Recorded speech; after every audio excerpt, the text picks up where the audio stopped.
Apa? Oh, kalau itu silakan tanya ke Mas Gibran dan tim akar. Yang terpenting bagi kita, sampaikan apa adanya, dan saya meyakini tidak ada yang perlu dimanipulasi, kita tidak perlu saling menjelek-jelekkan, publik sudah bisa tahu kok mana yang orang bicara dari hati. Pak Prabowo yang kemarin.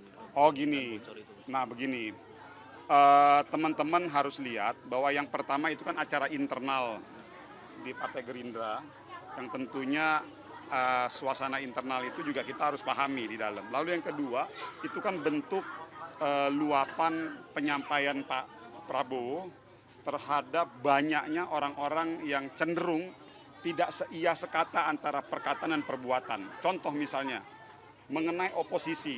Mas Anies mengatakan bahwa Pak Prabowo tidak tahan dengan oposisi. Dia tidak tahan mengambil posisi oposisi. Pertanyaannya, emang Mas Anies pernah oposisi? Belum pernah. Nggak ada bisa membuktikan bahwa seorang Anies Baswedan pernah melakukan positioning oposisi. Yang kedua, apa yang sudah diberikan oleh Pak Prabowo terhadap seorang Anies, beliau yang paling terdepan loh mendorong Mas Anies.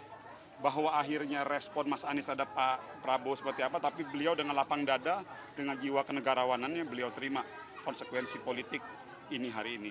Yang terakhir, yang ketiga, kita ingat teman-teman media udah pernah merekod loh. Beberapa tahun yang lalu seorang Anies Baswedan mengatakan bahwa Pak Prabowo adalah sosok kenegarawan.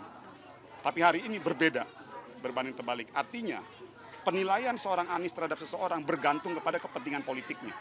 Kalau dia lagi butuh dengan orang itu, dia katakan kata-kata yang manis. Tapi kalau dia sudah tidak butuh dengan orang itu, dia bermain dengan kata-kata yang pahit. Pertanyaan yang saya ingin sampaikan kepada masyarakat, kita tidak butuh kata-kata manis. Kita butuh pemimpin yang memang betul-betul bisa mengeksekusi program yang real buat masyarakat, dan itu realitas yang memang dibutuhkan oleh masyarakat. Tapi kira-kira ini mempengaruhi elektabilitas ya? Kalau berdasarkan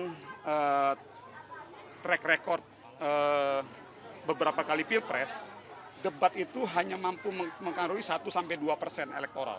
Jadi saya lihat sepertinya tidak akan terlalu. Oke. Bang Maman, makasih.